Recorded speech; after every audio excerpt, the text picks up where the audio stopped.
Hello and welcome to the Camfact education. आज की class में जो आप लोगों को कैमफैक्ट एजुकेशन ऐप पर जो असाइनमेंट गिवन है केमिकल बॉन्डिंग का, आज हम इसको डिस्कस करेंगे। तो स्टार्ट करते हैं अपने क्वेश्चन नंबर 1 से। और क्वेश्चन को करते करते बहुत सारी चीज़ें हम यहाँ सीखेंगे कि हमें किस तरीके से क्वेश्चन को पढ़ना चाहिए, एग्जामिनर का क्या मीनिंग होता है। और असाइनमेंट में कई बार जो क्वेश्चन होते हैं उनके काफ़ी सारे मीनिंग निकल रहे होते हैं, तो how to choose the best answer. ठीक है, तो हर टाइप के क्वेश्चन जो है यहाँ पर है, हम एक एक करके डिस्कस करेंगे। सबसे पहली बात है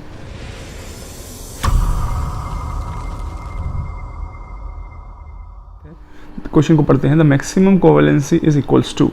तो बात है कि कोवेलेंसी क्या होती है। तो कोवेलेंसी को आप सभी लोग ध्यान रखेंगे कि आज के बाद अगर मैं कोवेलेंसी कह रहा हूँ तो कोवेलेंसी होगा क्या, नंबर ऑफ कोवेलेंट बॉन्ड्स के बारे में बात कर रहे होंगे। तो क्या हो गया है covalency, number of covalent bond जो एक मॉलिक्यूल में किसी भी एलिमेंट ने बनाए हुए हैं। फॉर एग्जांपल मैं एक एग्जांपल लेता हूँ यहाँ तुम्हारे सामने N2O5 का। हम जानते हैं N2O5 जो है, N2O5 में नाइट्रोजन इस तरीके से जुड़ा होता है ऑक्सीजन के साथ, double bond O, coordinate bond इस तरीके से। तो यहाँ पर नाइट्रोजन ने कितने कोवलेंट बॉन्ड बनाए हुए हैं, तो आंसर है 1, 2, 3 एंड 4। देखो कोऑर्डिनेट और कोवलेंट को सेम ही काउंट करना है, तो कितनी कोवलेंसी हुई, 4। तो ये बात ध्यान रखना, नाइट्रोजन की कोवलेंसी 4 है। It doesn't mean her molecule में वो हर जगह कोवलेंसी सेम बनाता होगा। कोई मॉलिक्यूल किसी में 4 भी कोवलेंट बॉन्ड बना सकते हैं, किसी में 3 बना सकते हैं, बट इन दिस कंपाउंड ये भी, इसकी भी कोवलेंसी 4 है और इसकी भी कोवलेंसी क्या है, 4 है। बात समझ में आ रही है। तो हमें हर वर्ड का जो मीनिंग है पहले तो वो क्लियर होना चाहिए कि सर इसका मीनिंग क्या है। तो कोवलेंसी का meaning number of covalent bond है। उसने पूछा है कि मैक्सिमम वर्ड आगे लिख दिया है इसके आगे कि सर मैक्सिमम कोवलेंसी कितनी होगी किसी भी एटम की। तो यानी कि जो यहाँ बात चल रही है, जिसको मुझे थोड़ा सा आइडिया लग रहा है, वो वैलेंस बॉन्ड थ्योरी के बारे में लग रही है। क्या वैलेंस बॉन्ड थ्योरी मैंने पढ़ाई थी। वैलेंस बॉन्ड थ्योरी में क्या था कॉन्सेप्ट, कि कोई भी एटम उतने ही कोवलेंट बॉन्ड बना पाएगा जितने उसके पास वैलेंस शेल में हाफ फिल्ड ऑर्बिटल होते हैं। तो अब यहाँ हमें ऑप्शंस पढ़ने की ज़रूरत है। ये कह रहा है number of unpaired P electrons, जितने अनपेयर्ड पी इलेक्ट्रॉन्स होंगे। तो ऐसा नहीं होता है। फॉस्फोरस के पास अगर तुम जानते हो 3s2 3p3 कॉन्फ़िगरेशन है। अनपेयर्ड इलेक्ट्रॉन पी ऑर्बिटल में हालांकि उसके पास 3 अवेलेबल हैं, लेकिन उसके बावजूद भी वो कोवलेंसी को बढ़ा सकता है अगर वो अपने इलेक्ट्रॉन को s से 3d ऑर्बिटल जो है उसमें अपने इलेक्ट्रॉन को एक्साइट कर दे। ये वाली एक्साइटेशन अगर हो जाती है तो यानी मैक्सिमम कोवलेंसी ज़रूरी नहीं कि जितने पी ऑर्बिटल में एम्प्टी ऑर्बिटल हैं उतनी ही हो, या हाफ फील्ड ऑर्बिटल है उतनी ही हो, उससे ज़्यादा भी बढ़ाई जा सकती है। तो फर्स्ट ऑप्शन इसलिए हमारे किसी काम का नहीं है। नंबर ऑफ पेयर्ड डी, तो पेयर्ड वाले तो बॉन्ड बनाएंगे ही नहीं कोवलेंट, तो ये ऑप्शन तो सबसे ज़्यादा गलत हो जाता है। तो ऑप्शंस को समझते हुए चलना है, कौन सा बेस्ट पॉसिबल आंसर है वो सिलेक्ट करेंगे। The number of unpaired S and p electron, कितने टोटल एस और पी अनपेयर्ड है, इस पर डिपेंड करेगी उसकी मैक्सिमम कोवलेंसी। ठीक है, इसके कुछ एग्जाम्पल लेके देख सकते हैं। तो अगर हमने अभी फॉस्फोरस का एग्जाम्पल लिया था तो आप जानते हो कि फॉस्फोरस के एग्जाम्पल के केस में क्या था, देख लेते हैं इधर।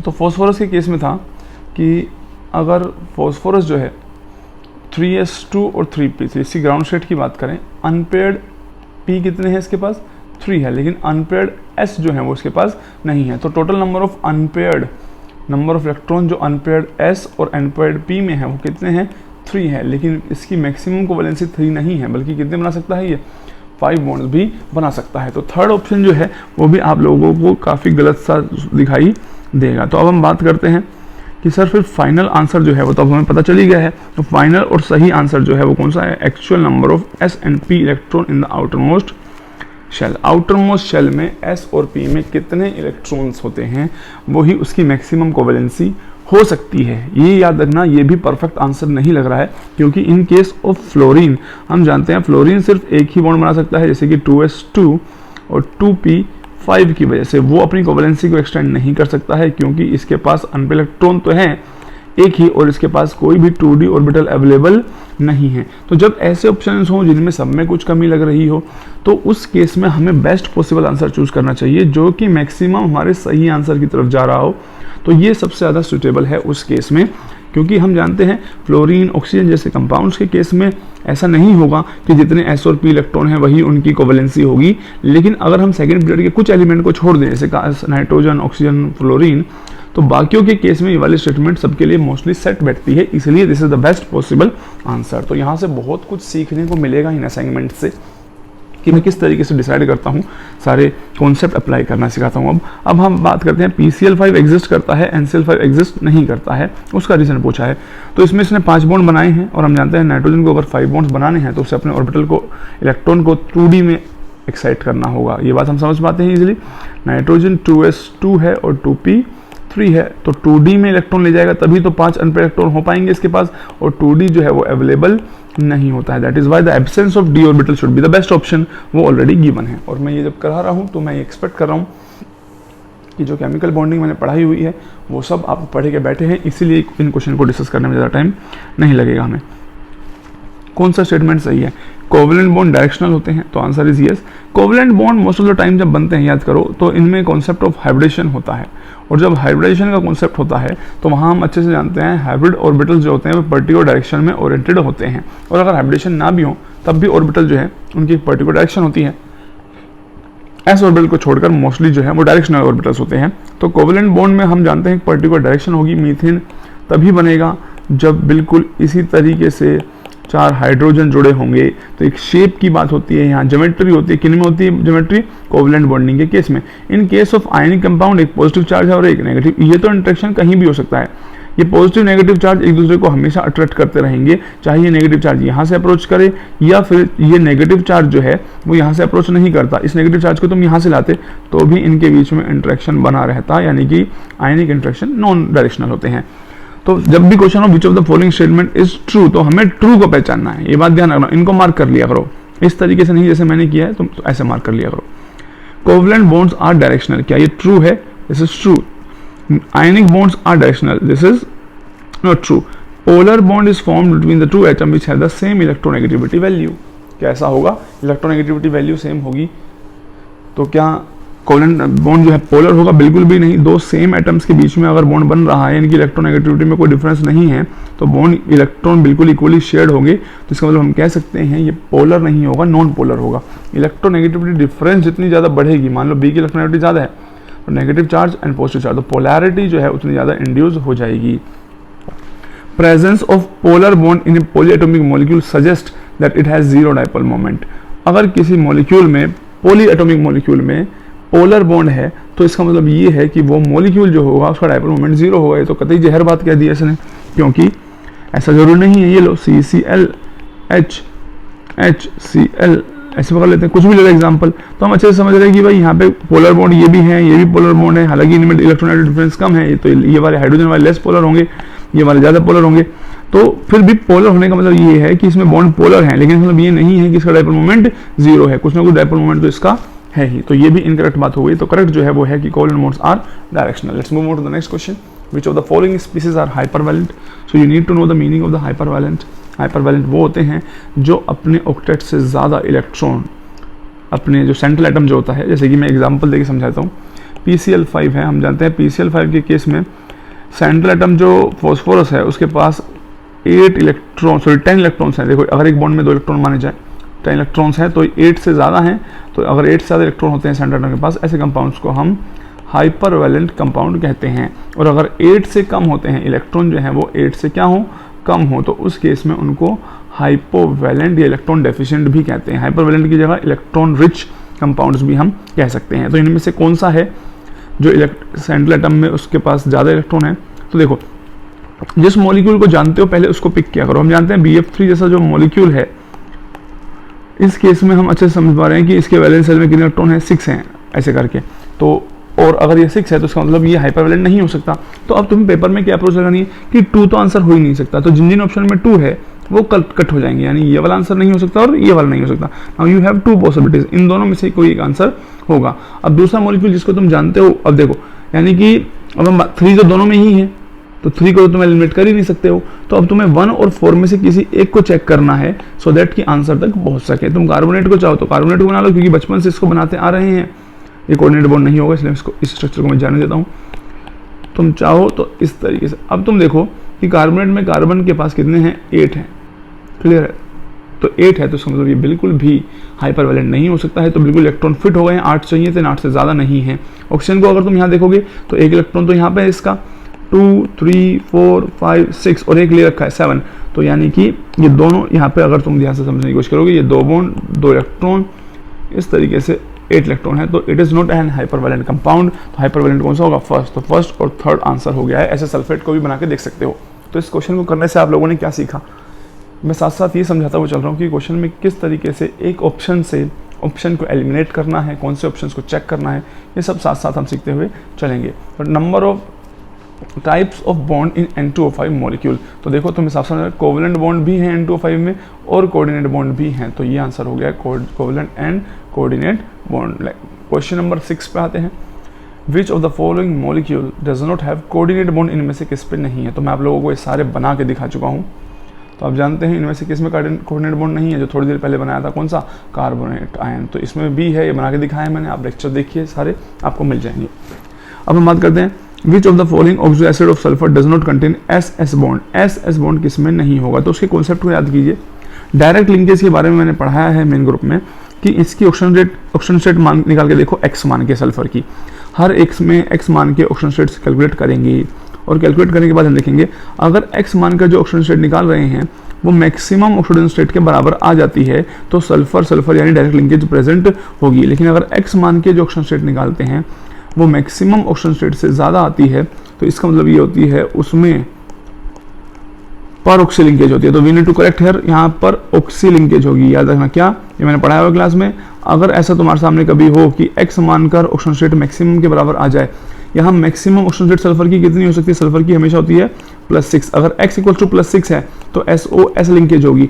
अगर x मान के ऑक्सीजन स्टेट निकालोगे और वो मैक्सिमम ऑक्सीजन स्टेट से कम आ जाए तो this is the condition where you get direct sulphur bond नजर आएगा। तो सिंपल कॉन्सेप्ट मैंने बता दिया है, आप कर सकते हैं। उसके बाद resonating structure of the molecule should not have, क्या नहीं होना चाहिए? आइडेंटिकल बॉन्डिंग शुड नॉट, यानी ऐसे क्वेश्चन जब भी आए तो उस वर्ड को हाईलाइट कर लिया करो, किसको? जो नोट जैसा वर्ड है। इससे में तुम्हें क्वेश्चन हर जगह हम कई बार इसको भूल जाते हैं। आइडेंटिकल बॉन्डिंग नहीं होनी चाहिए, ऐसी कोई बात नहीं लगती है मुझे। आइडेंटिकल अरेंजमेंट ऑफ एटम नहीं होनी चाहिए, नहीं ऐसा भी नहीं है, आइडेंटिकल अरेंजमेंट होनी चाहिए। सेम एनर्जी नियरली कंटेंट होना चाहिए। तो एनर्जी, हालांकि रेजोनेटिंग स्ट्रक्चर के एनर्जी में डिफरेंस होता है, पर ऐसा भी नहीं है कि एनर्जी कंटेंट नियरली जो है सेम नहीं होना चाहिए, ऐसा नहीं कह सकते। क्यों? क्योंकि अब देखो बेंजीन है, in case of benzene you have 2 resonating structure possible, और अगर 2 रेजोनेटिंग स्ट्रक्चर बनाओगे, तुम जानते हो दोनों की ही एनर्जी जो है बिल्कुल इक्विवेलेंट है, तो दोनों की एनर्जी सेम है, तो क्या रेजोनेटिंग स्ट्रक्चर नहीं है? बिल्कुल है। तो फिर हम ऐसा नहीं कह सकते कि resonating structure of a molecule should not have nearly same energy content, ऐसी कोई भी बात ट्रू नहीं होगी। ठीक है, अब हम बात करें the same number of pair electron नहीं हो सकते हैं। तो इसने कहा क्या ऐसा होगा कि same number of pair electron नहीं होने चाहिए रेजोनेटिंग स्ट्रक्चर में?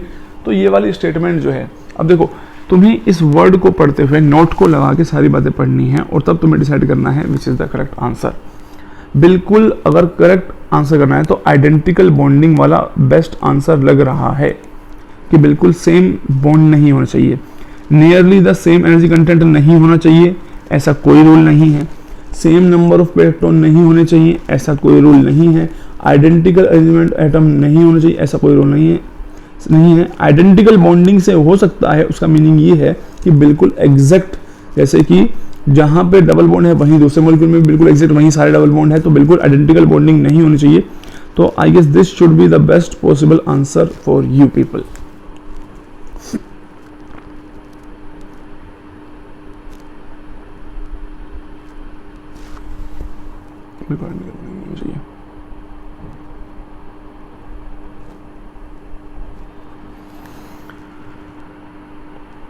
So the question number 9 is the compound which contains ionic as well as covalent bond। तो उसका एग्जाम्पल हम पढ़ के देखो। इन सब मॉलिक्यूल को तुम बना सकते हो, CH3Cl को बना सकते हो। तो आंसर इस KCl मैंने क्लास में पढ़ाया भी है, K+ और साइनाइड इस तरीके से होता है। K+ और CN के बीच में कौन सा इंट्रैक्शन है? आयनिक। और अगर तुम साइनाइड मॉलिक्यूल की बात कर रहे हो तो यहाँ इनके बीच में कौन सा बॉन्ड है? कोवलेंट बॉन्ड प्रेजेंट होते हैं, तो इसलिए इसमें कोवलेंट और आयनिक दोनों ही इंट्रैक्शन पॉसिबल हैं। अब हम बात करते हैं hydration of ionic compound involves. जब किसी आयनिक कंपाउंड का हाइड्रेशन होता है, जैसे कि NaCl जैसे मॉलिक्यूल को तुमने ऐड कर दिया है, Na+ और Cl नेगेटिव में डिसोसिएट हो गया है इन वाटर मॉलिक्यूल, तो वाटर मॉलिक्यूल जो है, जो नेगेटिव पार्ट है वाटर का वो इसके साथ हाइड्रेशन करेगा, और जो पॉजिटिव पार्ट है वो नेगेटिव वाले को स्टेबलाइज करता है, क्योंकि एक तरीके का अट्रैक्शन हो रहा है पॉजिटिव नेगेटिव के बीच में, तो इवोल्यूशन ऑफ एनर्जी होगी। तो ये कह रहा है the hydration of ionic compounds involve evolution of heat, this is true. Weakening of attractive force, अब देखो जैसे ही वाटर मॉलिक्यूल इनके साथ इंटरेक्शन कर रहा है तो इनके बीच में Na प्लस और Cl नेगेटिव के बीच में जो फोर्स ऑफ अट्रैक्शन थी वो कैसी होती जाएगी, वीकनिंग होती जाएगी, ये भी ट्रू है। द डिसोसिएशन ऑफ आयंस हो जाता है, यस हाइड्रेशन होगा तो एनर्जी रिलीज होगी, जो एनर्जी रिलीज हो रही है वही एनर्जी इनके बीच के इंटरेक्शन को ब्रेक करने में लग रही होगी, इसीलिए all the statements are true. Which of the following has the lowest anion to cation size ratio, size ratio किसका है, कैटायन का साइज, एनायन टू कैटायन, यानी कि पहले ऊपर एनायन है नीचे कैटायन, इन दोनों का रेशियो कम आना चाहिए। तो कम तब आएगा जब कैटायन का साइज बड़ा होगा और एनायन का साइज छोटा होगा। तो लार्जेस्ट कैटायन कौन सा है, लिथियम, सोडियम, सीजियम, सीजियम, तो इन दोनों में से कोई आंसर होगा। और स्मॉलेस्ट कैटायन आई और एफ में से स्मॉलेस्ट कैटायन एनायन कौन सा है, ये वाला है। तो एफ सबसे छोटा है, सीजियम सबसे बड़ा है, ये इन दोनों का रेशियो सबसे कम आएगा, तो D should be your answer. Among the following isostructural compounds, identify which has the highest lattice energy. What is the meaning of isostructural compound? And you know, isostructural means, इसको बाहर देते हैं, isostructural means same shape. मैंने 10 बार लिखवा है। Geometry different हो सकती है, हाइब्रिडाइजेशन डिफरेंट हो सकती है, लेकिन शेप हमेशा क्या नहीं चाहिए, सेम। उन्हीं को हम क्या बोलेंगे, आइसोस्ट्रक्चरल कंपाउंड्स। ठीक है, तो ऐसे कंपाउंड्स में from the following identify the compound which has, okay मैंने क्वेश्चन पूरा नहीं पढ़ा था, मैं इसलिए मुझे लगा कोवलेंट कंपाउंड्स की बात चल रही है, यहाँ आयनिक कंपाउंड्स हैं, तो इन्होंने पूछा which has the highest lattice energy. And you all know that lattice energy is directly proportional to the charge, and in ये पॉजिटिव है तो दूसरा वाला नेगेटिव होगा। मैं दोबारा लिख देता हूँ, lattice energy is directly proportional to positive और negative charge inversely proportional to r square. ये हम पहले भी पढ़ चुके हैं। हम जानते हैं इन केस में सबसे पहले जो डोमिनेटिंग फैक्टर है वो कौन सा होता है, चार्ज होता है, का प्रोडक्ट ऑफ चार्ज देखने वाले हैं। तो सबसे ज़्यादा प्रोडक्ट ऑफ चार्ज किसके लिए, मैग्नीशियम +2 -2, जो कि देखते ही समझ में आ रहा है, इसलिए मैंने सीधे आंसर की तरफ भागा हूँ। बाकी सब में +1 -1 +1 -1 +1 -1, तो चार्ज ज़्यादा MgO वाले में, that is why it should have higher lattice energy. Which of the following when dissolved in water forms solution? Forms a solution which shows non conductivity. Conductivity show नहीं करेगा।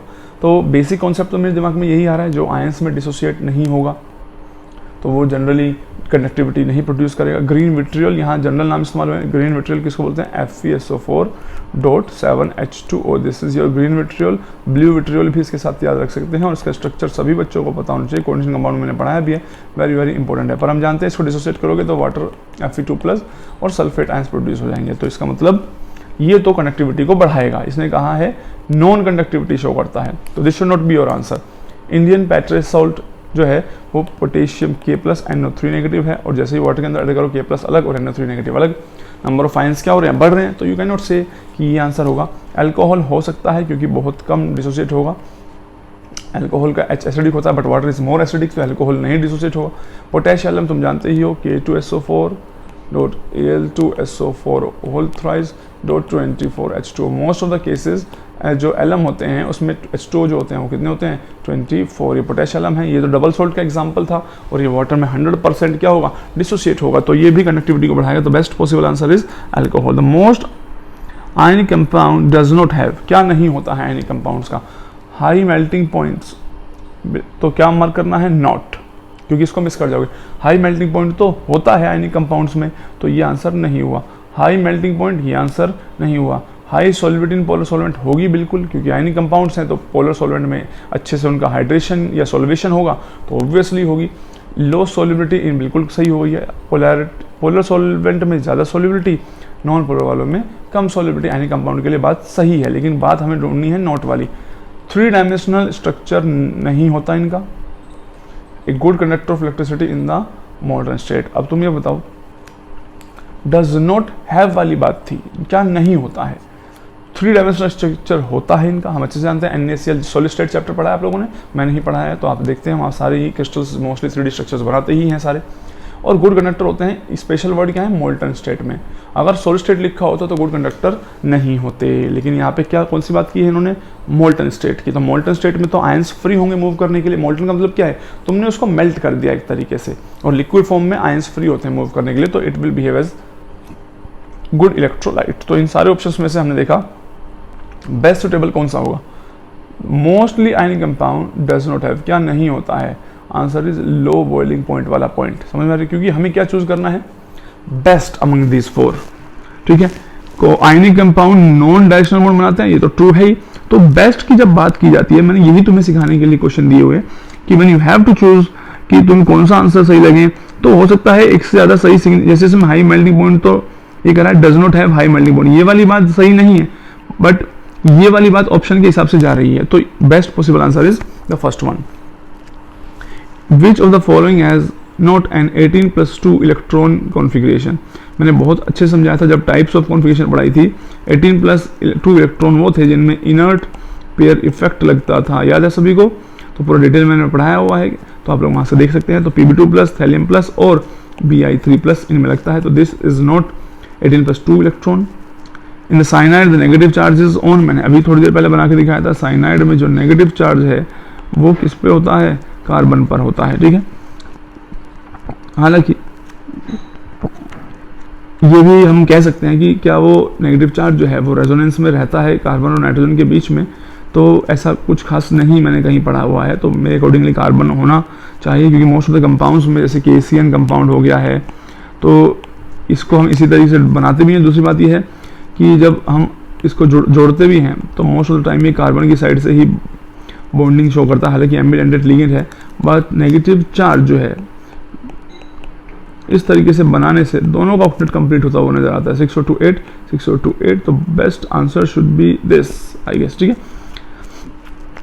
दूसरी बात करते हैं, the number of sigma and pi electrons in HCP are. HCP में तो हम जानते हैं कि भाई HCP जो है ये हेक्सागोनल क्लोज पैकिंग नहीं है, ये जस्ट लाइक HCN, नाइट्रोजन की जगह इन्होंने एक इक्विवेलेंट कंपाउंड विद फॉस्फोरस बना दिया है।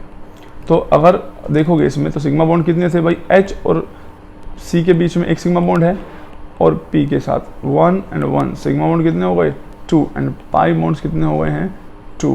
तो अच्छी बात यही थी, मोस्टली बच्चे सॉलिड स्टेट के HCP से इसको कनेक्ट करने की कोशिश करते हैं। अब यहाँ से हम सेकेंड पार्ट को कंटिन्यू करेंगे, which is hybridisation, geometry and the shape.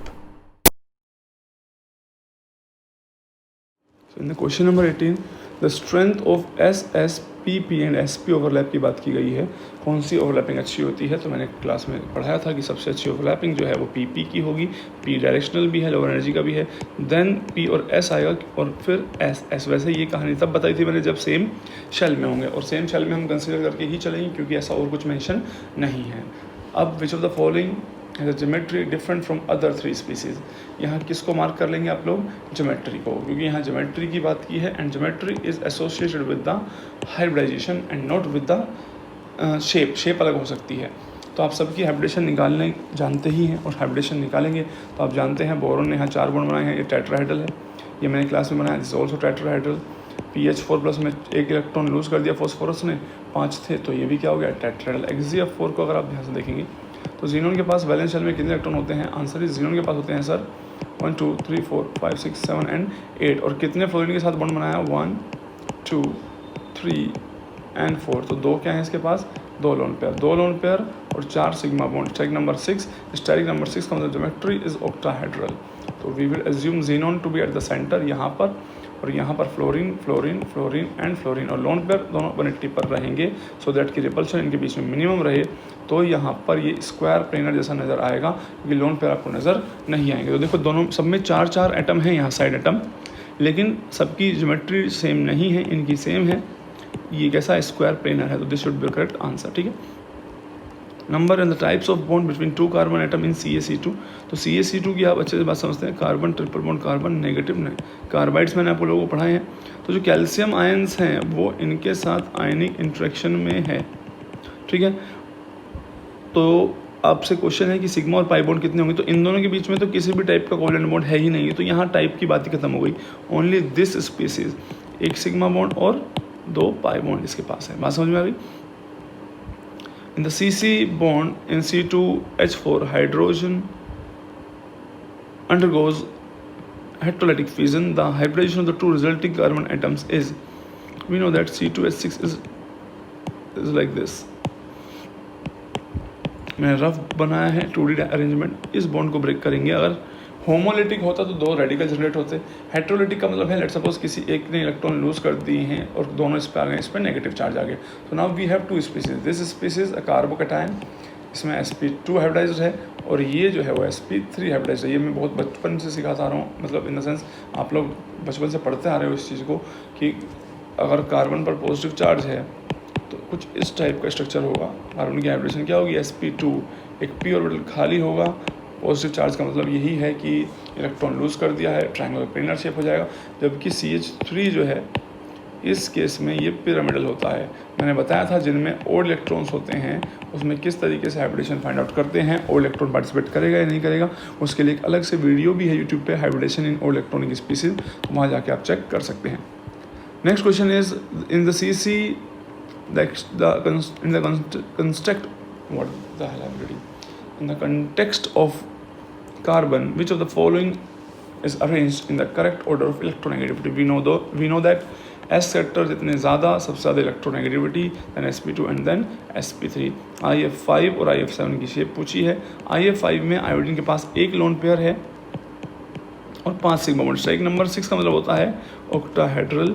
Fluorine हो गए हैं यहाँ 5 और एक लोन पेयर होगा यहाँ इस तरीके से. और हम जानते हैं लोन पेयर इनको थोड़ा सा रिपेल करेगा और मैंने पूरा डिटेल में पढ़ा भी रखा है, तो आप लोग इसको देख लेंगे. क्या पूछा है, शेप. ज्योमेट्री नहीं पूछी, शेप पूछी है. तो बेंट स्क्वायर पिरामिडल नजर आ रही है आपको. इन्होंने डिस्टोर्टेड स्क्वायर पिरामिडल प्लेनर लिख दिया जो कि गलत है, इसकी बात नहीं करेंगे. इन्होंने डिस्टोर्टेड वर्ड ही यूज़ नहीं किया है, तो आंसर तुम्हारा स्क्वायर पिरामिडल मान के चल लेंगे. IF7 is pentagonal bye pyramidal, जो कि मैंने आप लोगों को पूरा पढ़ाया हुआ है, वीडियोस देखी है तो एज इट इज उसमें से ही क्वेश्चन है. कार्बन एटम इन C2CN4 में पूछा हुआ है. तो C2CN4 में कार्बन की हाइब्रिडेशन पूछी. 2 कार्बन और सबके पास साइनाइड, और हम जानते हैं साइनाइड इस तरीके से होंगे. तो मैंने एक तो बना के दिखा दिया, बाकी को सिंपली इस तरीके से जोड़ के दिखा रहा हूँ. आपसे क्या पूछा है, हाइब्रिडेशन. और ये वाला sp है सारे के सारे. देखो 2 सिग्मा बॉन्ड बनाए, एक इधर एक इधर. तो ये sp है, ये भी sp है, ये भी sp है और ये भी sp है. इनको हमने ऐसे बना दिया. तो ये दोनों क्या हैं, sp2, क्योंकि 1, 2 और 3 सिग्मा बॉन्ड. Strike number 3. तो sp और sp2 जो है वो ही करेक्ट आंसर होगा. CO2 has the same geometry. जब हमें पेपर में क्वेश्चन करने हैं तो हमें जल्दी आंसर पे जाना है, तो किसके साथ ज्योमेट्री सेम होगी हमें ढूंढना है. तो हम इसको जानते हैं कि NO2 तो नहीं हो सकता, क्योंकि NO2 एक और इलेक्ट्रॉनिक स्पीसीज है जो मैंने पढ़ाया भी है और स्पेशली याद करने को कहा था. बॉन्ड एंगल बेटा ध्यान रखना 130-40. तो ये तो आंसर नहीं हुआ सेकंड, यानी ऑप्शन में सेकंड नहीं आना चाहिए, तो ये कट गया है तुम्हारा. इसके अलावा तुम चाहो तो SnCl4 को देख सकते हो. कार्बन की फैमिली का है SN, 4 बॉन्ड बनाना चाहेगा, 4 बॉन्ड बनाना चाहेगा तो Cl Cl Cl और Cl. तो ये तो टेट्राहेड्रल हो गया है. जबकि हम जानते हैं CO2 जो है, CO2 खुद क्या है, CO2 तो खुद ही लीनियर होता है. तो हमें लीनियर ढूंढने हैं इसमें से. ये दोनों लीनियर आंसर में नहीं हो सकते, ना सेकंड ना थर्ड. तो ये नहीं होगा क्योंकि इसमें थर्ड आ गया है. ये नहीं होगा, ये नहीं होगा, तो अपने आप आ गया है ये वाला. आवाज़ में आ रही. There is a change in the type of hybridisation when ammonia से H+ बनेगा तो क्या हाइब्रिडेशन में चेंज होगा. तो बहुत ही बेसिक सवाल आ गया है. एमोनिया और H+ इसको डोनेट करेगा तो you will get NH4+. And you know यहाँ एमोनिया में भी sp3 था और यहाँ ये भी अब भी sp3. यहाँ sp3 होने का रीज़न एक lone pair plus 3 sigma bond थे, यहाँ 4 सिग्मा बॉन्ड बना चुका है. बात समझ आ रही है. तो इसका मतलब हाइब्रिडेशन में कोई चेंज नहीं होगी. AlH3 को देखते हैं. तो AlH3 जो है इस तरीके से है, तो ये समझ में आता है कि सर ट्रायंगुलर प्लेनर है. लेकिन H नेगेटिव जब अटैक करेगा तो इस पर अटैक करेगा तो AlH4 नेगेटिव टाइप कंपाउंड बन जाएगा. इसका मतलब अब इसकी हाइब्रिडेशन sp3 हो जाएगी, जबकि पहले जो थी अटैक करने से sp2 थी. क्या मेरी बात समझ पा रहे हैं आप सभी लोग. ऐसे ही इन सबको बना के देखिए आप कैसे कैसे चेंज हुआ है कि नहीं हुआ है. तो आंसर मेरे हिसाब से ये आई गए. Which of the following pair is isostructural. तो वर्ड में पहले ही समझा चुका हूँ, यानी सेम शेप किसकी होगी. शेप निकालनी आप सभी को अच्छे से आती है, इन सब के लिए ट्राई करते रहिए. तो मेरे को लगता नहीं इनमें से कोई में भी डाउट होगा. इसमें जो डिफ़िकल्ट वाले हैं, SF4 जो है, SF4 कैसा होता है, सीसो. SiF4 कैसा होता है, टेट्राहेड्रल. तो दोनों आइसोस्ट्रक्चरल नहीं हुआ. SF6 ऑक्टाहेड्रल, SiF6 2 नेगेटिव, ये भी ऑक्टाहेड्रल. तो ये हो गया आइसोस्ट्रक्चरल. SiF6 2 नेगेटिव ऑक्टाहेड्रल बना के देखना. एस ई को मेरे को पता सल्फ़र की फैमिली के हैं, तो सल्फ़र की फैमिली में है तो यानी 6 वैलेंस इलेक्ट्रॉन थे, 2 गेन कर लिए, कितने हो गए 8 में से 6 के साथ सिग्मा बॉन्ड है, तो एक क्या है लोन पेयर, तो 1 lone pair 6 sigma bond, strike number 7 strike. और जबकि इसके केस में स्ट्राइक नंबर कितना आ रहा है 6, क्योंकि कार्बन की फैमिली का है, तो 4 वैलेंस इलेक्ट्रॉन थे, 2 गेन कर लिए, तो टोटल इलेक्ट्रॉन कितने इसके पास 6, तो ये ऑक्टाहेड्रल की तरफ जा रहा है। लेकिन इसके केस में स्ट्राइक नंबर है 7 और एक लोन पेयर है, तो ये दोनों कभी भी सेम शेप नहीं आएंगे। ऐसे ही आप लोग इनको भी बना के देख सकते हैं। जीनोन के पास 8 इलेक्ट्रॉन होते हैं, 6 ऑक्सीजन है, इस तरीके से ऑक्टाहेड्रल अरेंजमेंट में, ठीक है। अब नेगेटिव चार्ज कितना है 4, नेगेटिव नेगेटिव नेगेटिव नेगेटिव, तो इन दोनों के साथ क्या होगा डबल बॉन्ड। ये है एक्सी और फोटो नेगेटिव का स्ट्रक्चर, आप जानते हैं ऑक्टाहेड्रल है। जबकि आप TeF62 नेगेटिव की बात करेंगे तो TE जो है बिल्कुल इन दोनों का स्ट्रक्चर बिल्कुल सेम होगा। देखो अभी समझाता हूँ, दोनों के पास वैलेंस शेल में 6 इलेक्ट्रॉन हैं और 2 गेन किए हुए हैं, तो TE हो चाहे SE हो सेंट्रल एटम। अब 8 इलेक्ट्रॉन थे, 6 फ्लोरीन के साथ जुड़ चुका है, 1 2 3 4 ऐसे 5 और 6। अब एक बचेगा इसके पास क्या लोन पेयर, तो अगर एक लोन पेयर बचता है इसके पास, तो आप जानते हैं जैसे कि जस्ट लाइक XeF6, तो डिस्टोर्टेड ऑक्टाहेड्रल शेप आएगी इसकी, ठीक है। विच of the following has not octahedral geometry, octahedral geometry में से किसकी नहीं है, तो ये अभी बता दें डिस्टोर्टेड ऑक्टाहेड्रल होता है। यहाँ इनको बना के देखो, यानी ये ऑक्टाहेड्रल है, ये ऑक्टाहेड्रल है, ये ऑक्टाहेड्रल है। यहाँ से बहुत नए एग्जाम्पल सीखने को मिले हैं। I will count this example as very important example. Structure of XeF6 को बार बार पूछा जा रहा है, that is why it is very very important. This is capped, square pyramidal नहीं हुआ, ऑक्टाहेड्रल तो परफेक्ट है ही नहीं, पेंटागोनल बाई पिरामिडल भी नहीं हो सकता, ये कैप्ड ऑक्टाहेड्रल इसके लिए वर्ड यूज़ किया जा सकता है, but correct should be distorted octahedral, ठीक है। Among the following compound, the one that is polar and the central atom with sp2 hybridization is, central atom की हाइब्रिडेशन sp2 होनी चाहिए और मॉलिक्यूल पोलर भी होना चाहिए। अब हम जानते हैं BF3 में सेंट्रल एटम तो sp2 हाइब्रिडाइज्ड है लेकिन पोलर नहीं है, क्योंकि तीनों डाइपोल एक दूसरे को कैंसिल आउट कर रहे हैं। तो SiF4 में तो sp2 हाइब्रिडाइज्ड ही नहीं है, सेंट्रल एटम sp3 है। HCl2 में भी नहीं है sp3 हाइब्रिडाइज्ड, क्योंकि HCl2 में Cl के साथ double bond O, OH and 2 lone pair हैं। तो 2 लोन पेयर और 2 sigma bond, strike number 4 hybridisation sp3। यहाँ पहले sp2 को पिक करना, तो ये रहा कार्बन, हम जानते हैं ऑक्सीजन के साथ जुड़ा है तो हाइड्रोजन। तो अब ये sp2 तो है ही, क्लियरली विजिबल है। और इम्पोर्टेंट बात ये भी है कि इनका जो डाइपोल वेक्टर होगा और ये डबल बॉन्डेड ऑक्सीजन जो है, इनका आपस में एक दूसरे को कैंसिल आउट नहीं करते। अगर यहाँ पे भी OH ही होता तो ये कैंसिल आउट कर देते, लेकिन यहाँ पे डबल बॉन्ड O है तो इसलिए डाइपोल मोमेंट जो है इसका 0 नहीं आएगा। Dipole moment not equal to 0 का मतलब ही होगा कंपाउंड कैसा है, पोलर है। विच of the following species has linear shape, ये देखो कितनी बार बनाया है। ये स्पीड कैसे आती है, जब इतना मैंने बताया था जो क्लास में तुम्हें पढ़ाए हैं वो एग्जाम्पल बार बार पढ़ो, थियरी स्ट्रॉन्ग रहेगी तो अपने आप समझ में आ जाएगी सारी कहानी। में एकदम से आंसर कैसे पहचान रहा हूँ इनके। The molecular shapes of SF4, CF4 and XeF4, अभी हमने क्या निकाला था, ये स्क्वायर प्लेनर, ठीक है। और CF4 कैसा है, टेट्राहेड्रल, और ये मैंने अभी थोड़ी देर पहले बताया था C, तो डिफरेंट है इन सब की शेप। SF4 में एक लोन पेयर है, इसके पास एक भी लोन पेयर नहीं होगा क्योंकि 4 बॉन्ड बना ले, 4 ही वैलेंस इलेक्ट्रॉन थे। इसके पास 8 वैलेंस इलेक्ट्रॉन होते हैं, 4 बॉन्ड बनाए हुए हैं तो 4 इलेक्ट्रॉन बचे हुए हैं, which will give you 2 lone pair. तो correct answer will be different with 1 0 and 2 lone pairs. इसी क्वेश्चन BrF4 नेगेटिव में शेप पूछी है। ब्रोमीन के पास होते हैं 7 इलेक्ट्रॉन, उसमें उसने 4 से बॉन्ड बना रखा है, एक बचा लोन पेयर, पॉजिटिव चार्ज, एक lone pair, 4 sigma bond, strike number 5, hybridisation sp3D, तो C शेप काइंड आ जाएगी मेरे को लगता है। Br इस तरीके से 4 फ्लोरीन है, 1 equatorial lone pair will prefer to occupy equatorial position, reason is because it is asset loving species और थोड़ा सा रिपल्शन करेगा यहाँ इसके साथ। तो C शेप या बेंट या फिर डिस्टोर्टेड टेट्राहेड्रल भी इसको कहा जा सकता है। Next is the coordinate geometry around and the hybridization of nitrogen and boron atom in 1:1 complex of BF3 and NS3. We all know that BF3 is electron deficient compound with this like this, means one empty orbital here.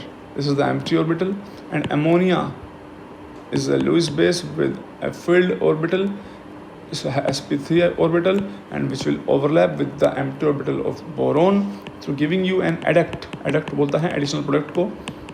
इस तरीके से ये fluorine है, nitrogen, hydrogen, hydrogen and hydrogen. यहाँ boron और nitrogen को focus करेंगे आप लोग, तो आप समझेंगे कि बोरोन की हाइब्रिडेशन अब sp3 हो चुकी है और इसकी हाइब्रिडेशन भी sp3 हो चुकी है। यहाँ पहले ही sp3 जरूर था नाइट्रोजन, लेकिन ये क्या था, sp2 था। अब अपने क्वेश्चन में जो पूछा है उसके हिसाब से आंसर मैच कर लेना। O2F2 की शेप H2O2 की तरह होती है, ओपन बुक लाइक स्ट्रक्चर होता है, ये आपको बहुत बार पढ़ा है मैंने। इनमें से और कोई भी ओपन बुक लाइक स्ट्रक्चर नहीं बना रहा है ना। तो C2F2 क्या है, दिस लीनियर। अगर यहाँ H होता तो C2H2 बन जाता। H2F2 क्या है, फ्लोरीन है और 2 हाइड्रोजन है। कैसे बनेगा H2F2 का स्ट्रक्चर, HF, फ्लोरीन तो 2 बॉन्ड बनाएंगे।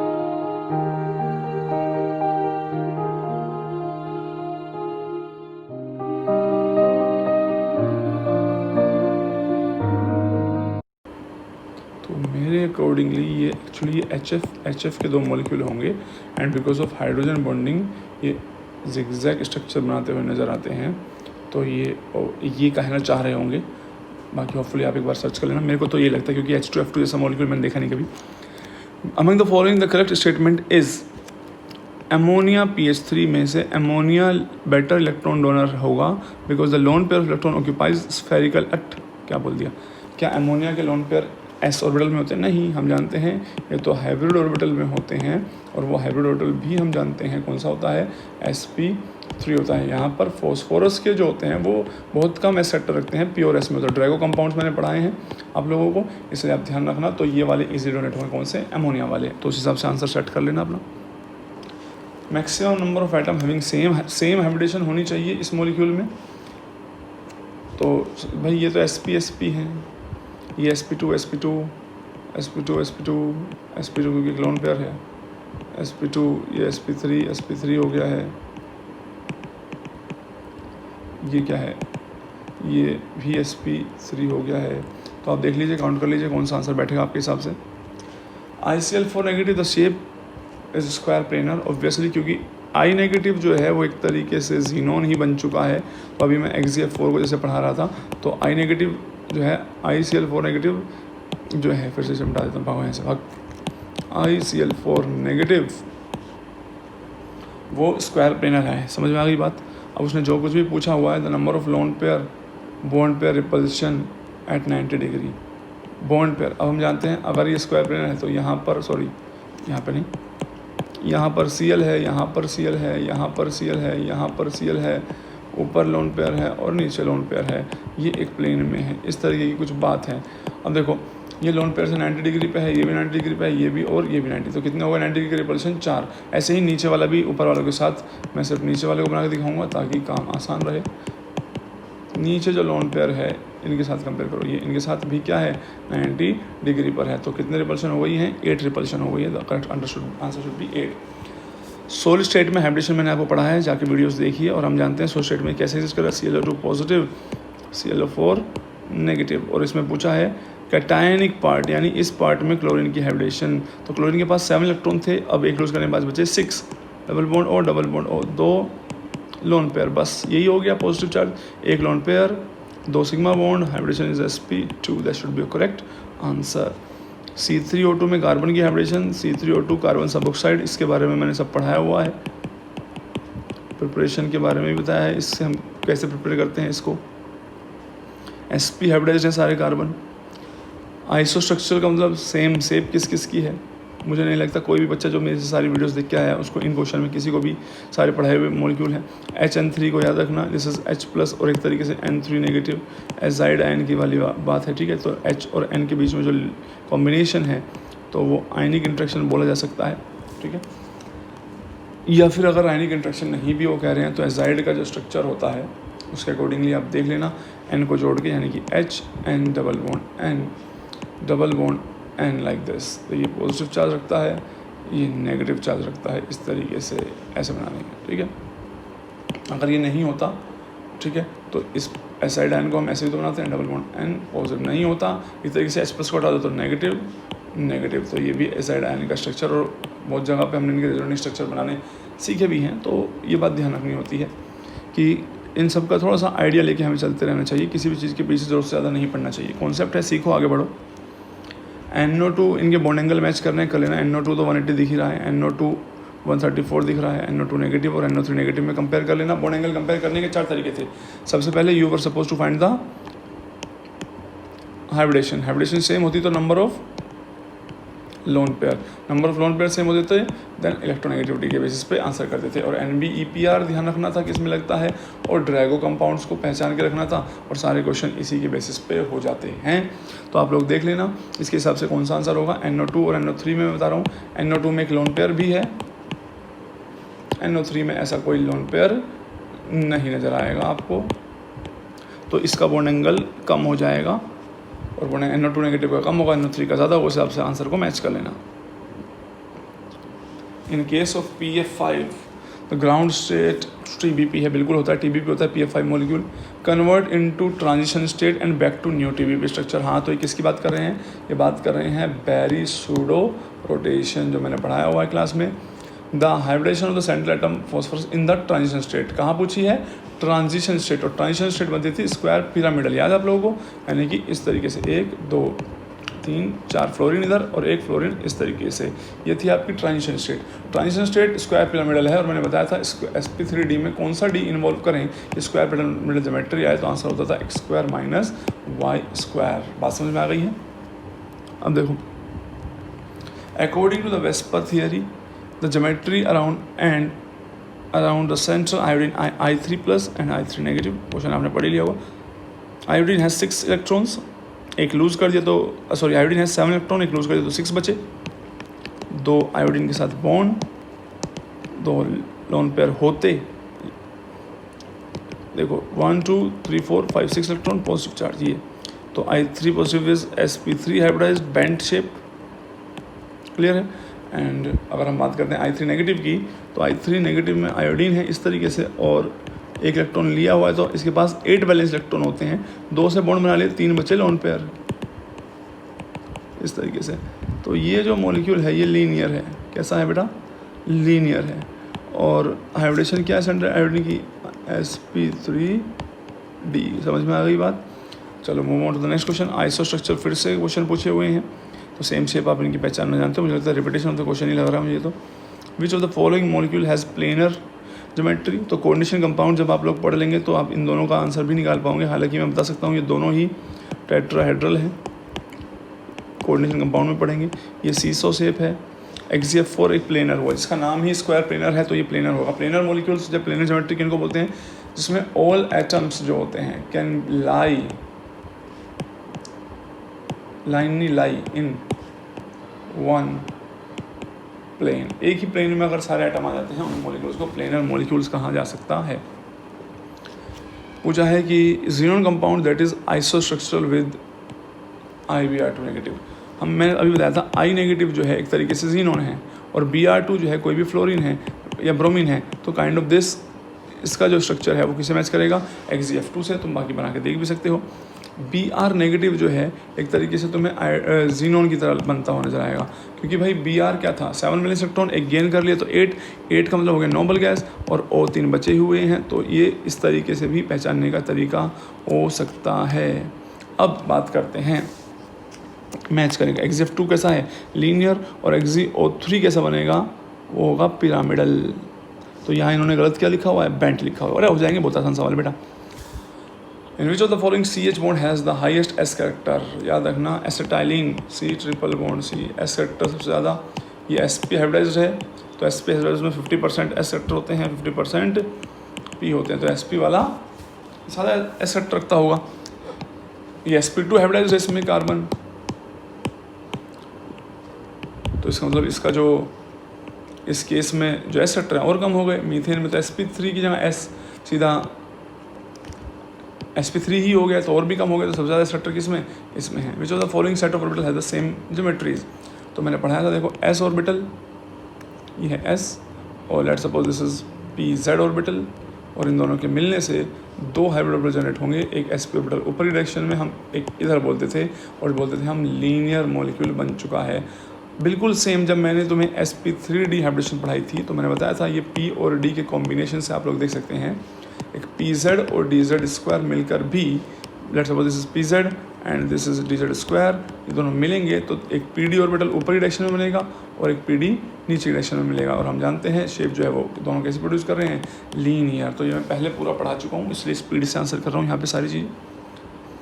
करेक्ट ऑर्डर ऑफ हाइब्रिडेशन निकालने को कहा है, कोई बड़ी डील है ही नहीं। आइडेंटिकल शेप पूछी है जो कि हम निकाल सकते हैं इन सब की। DCH की बात की है करेक्ट ऑर्डर, तो आप समझिए CH फ्लोरीन इलेक्ट्रोनेगेटिव एलिमेंट है, वो अपने बॉन्ड में से एस सेक्टर को क्या कर देगा, कम, और इसमें परसेंटेज एस सेक्टर बढ़ा देगा। ये सब बातें मैं बढ़ा चुका हूँ। एस सेक्टर जितने ज़्यादा बढ़ेंगे तो CH की जो बॉन्ड लेंथ है, DCH का मतलब है बॉन्ड लेंथ, उतनी क्या होगी, कम। जितने ज़्यादा क्या होंगे, फ्लोरीन, तो फ्लोरीन सबसे ज़्यादा सबसे कम बॉन्ड लेंथ, इन्होंने उल्टा लगा रखा है। फ्लोरीन सबसे ज़्यादा सबसे कम बॉन्ड लेंथ, फ्लोरीन कम होते जा रहे हैं, बॉन्ड लेंथ बढ़ती जा रही है, तो this should be correct answer. बाकी चेक कर लेना क्योंकि मैं बहुत स्पीड से आंसर कर रहा हूँ, मैं यहाँ इनको सोल्व कर करके नहीं दिखा रहा हूँ। Structure of ozone and this is ozone is bend shape, बचपन से जानते हैं। और N3 नेगेटिव जो है, N3 नेगेटिव इज एसिडाइन, अभी बना के दिखाया था, is a linear compound, one of the resonating structure is this. तो क्या दोनों बेंड है, नहीं, पहला वाला क्या है, बेंड, और दूसरा वाला क्या है, linear. Which of the following shape can not be obtain from sp3d2। sp3d2 में अगर एक भी लोन पेयर ना हो तो ऑक्टाहेड्रल हो जाता है, एक लोन पेयर आता है तो स्क्वायर पिरामिडल बन जाता है, दो लोन पेयर आते हैं तो स्क्वायर पिरामिडल, कभी भी टेट्राहेड्रल जनरेट नहीं किया जा सकता। Hybridisation of carbon in tetracyanomethane, tetracyanomethane is this. एक इसको मैं सीधा, वैसे इसको मुझे ऐसे नहीं बनाना चाहिए क्योंकि sp हाइब्रिडाइज्ड होगा तो ये लीनियर सीधा ऊपर की तरफ हो जा रहा होगा, यानी कार्बन से जो साइनाइड जुड़ा हुआ है वो इस तरीके से होने चाहिए सारे के सारे, इस तरीके से, और ऐसे ही ऊपर एक CN, ठीक है। तो ये वाले sp हैं और ये वाला क्या हो गया, sp3। तो यहाँ पे वर्ड का मीनिंग पता होना चाहिए था, नाम का। प्लेनर पूछी है, मैंने बताया जिसमें सारे एटम एक ही प्लेन में आ जाएंगे, वो ज्योमेट्री जो है वो प्लेनर हो जाएगी। स्पीड से आंसर करना हो तो कैसे किया जाएगा।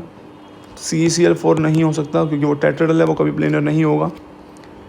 इसके अलावा SiF62 नेगेटिव, ये ऑक्टाहेड्रल है, ये प्लेनर नहीं होगा।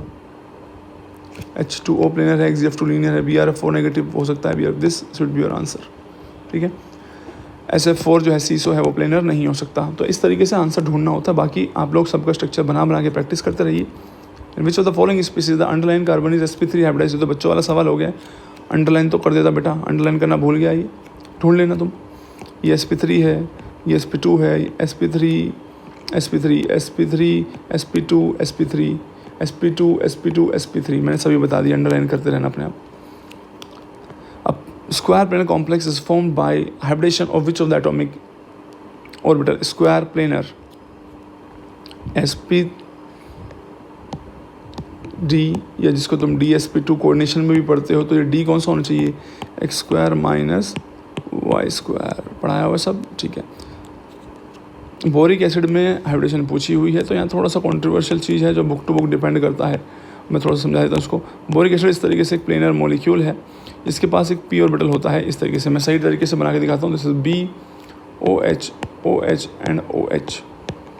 तो अब यहाँ पर एम्प्टी ऑर्बिटल है और इसके पास है लोन पेयर, तो ये बैक बॉन्डिंग मैंने पढ़ाया, तो बैक बॉन्डिंग की वजह से इसके पास दो में से एक लोन पेयर बैक बॉन्डिंग मेल हो जाता है, जिसकी वजह से इसके पास एक लोन पेयर और दो सिग्मा बॉन्ड। यानी ऑप्शन की कहानी ये है, क्या कहानी है बताता हूँ। ऑप्शन इधर तो बोरॉन से जुड़ा हुआ है, ऑप्शन इधर हाइड्रोजन से जुड़ा हुआ है, इधर इसी प्लेन में एक लोन पेयर है, यानी ट्रायंगुलर ज्योमेट्री, और एक p ऑर्बिटल इसका परपेंडिकुलर इस तरीके से, जो इसके p ऑर्बिटल के साथ, इसके खाली के साथ इस तरीके से ओवरलैपिंग करता है। ये बोरॉन जो है ये ऐसे बाकी दो ऑप्शन के साथ ट्रायंगुलर प्लेनर है। बात समझ में आ रही है, कहानी कितनी खूबसूरत है।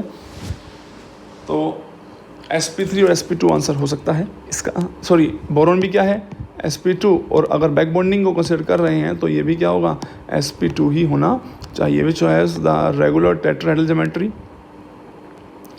रेगुलर टेट्राहेड्रल कौन सा होगा? तो ये आपने अभी नहीं पढ़ा है, कोऑर्डिनेशन पढ़ लिया होगा तो आपको पता होगा। This square planar complex XgF4, तो स्क्वायर प्लेनर पढ़ते आ रहे हैं।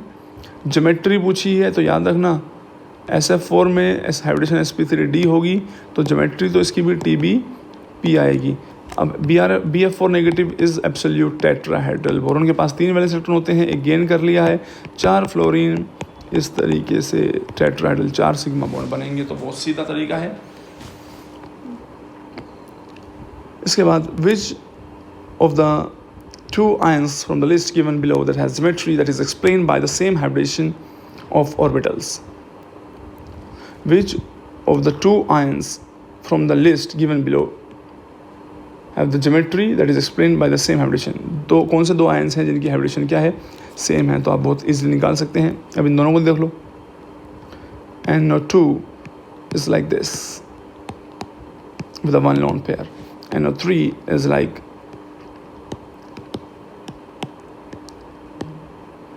तो दोनों में ही सेंट्रल एटम sp2 हाइब्रिडाइज्ड होगा। इसके अलावा आप इसमें NO4 पॉजिटिव, भगवान जाने कैसे बना दिया उन्होंने, 2 होना चाहिए यहाँ पे, ताकि ये sp हाइब्रिडाइज्ड हो और ये sp2 हो जाएगा। SCN में सेंट्रल एटम कार्बन है जो कि sp हाइब्रिडाइज्ड नज़र आएगा। नाइट्रोजन पे नेगेटिव चार्ज है, 5 इलेक्ट्रॉन होते हैं, 2 हाइड्रोजन से जुड़ा हुआ है, एक लोन पेयर बचता ही और 1 इलेक्ट्रॉन लिया है, तो ये sp3 नज़र आएगा। SCN आप अच्छे समझ रहे हैं किस तरीके से SCN इस तरीके से होगा, नेगेटिव चार्ज रेजोनेंस में रहेगा। तो कार्बन तो हमेशा ही जो है लीनियर की तरह नजर आएगा। ये sp हो गया है और ये sp3 हो गया है। तो आंसर तो मैं पहले ही बता चुका था, फिर भी मैं करे जा रहा हूँ, पता नहीं क्यों। In which of the following pair the 2 species are not isostructural? Isostructural कौन सी 2 स्पीसीज नहीं है? सेम शेप किनकी नहीं है? ये दोनों ऑक्टाहेड्रल हैं, ये दोनों ट्रायंगल प्लेनर हैं, ये दोनों टेट्राहेड्रल हैं। बेटा ये आ गया आंसर, क्योंकि इसमें एक लोन पेयर भी आ जाएगा। देख रहे हो तुम स्पीड, इसे कहते हैं experience. The species in which the n atom is in the state of sp hybridisation NO2 positive. ये देखो कितनी स्पीड है बस में। और यहाँ से आगे का हम नेक्स्ट वीडियो में कंटिन्यू करेंगे।